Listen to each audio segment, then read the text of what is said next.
ഈ ഒറ്റപ്പെടലിന്റെ വേദന വലിയ പ്രശ്നമല്ല, ഒറ്റപ്പെടുത്തലാ പ്രശ്നം.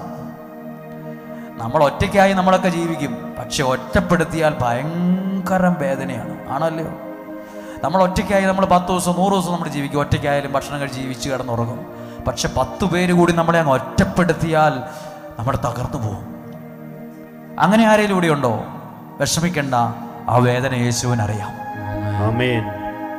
ആ സങ്കടം മറ്റാരേക്കാൾ കൂടുതൽ യേശുവിനറിയാം. ഹല്ലേലൂയ. സ്നേഹിക്കേണ്ടവർ ചിലപ്പോൾ നമ്മളെ സ്നേഹിക്കൂല, മനസ്സിലാക്കേണ്ടവർ നമ്മളെ മനസ്സിലാക്കില്ല.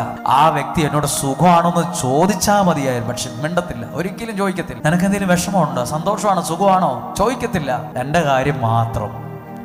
ചില ആളുകൾക്ക് ചില ഭാര്യയ്ക്ക് തോന്നിയിട്ടുണ്ട്, ഭർത്താവിന് തോന്നിയിട്ടുണ്ട്, ചില മകന് തോന്നിയിട്ടുണ്ട്. എന്നെ ഒന്നും മനസ്സിലാക്കുന്നില്ലല്ലോ ഇവര്. യേശുവിനറിയാം ഒറ്റപ്പെട്ടാലുള്ള വേദന എന്താണെന്ന്. യേശു ഒറ്റയ്ക്കായിരുന്നു അവിടെ.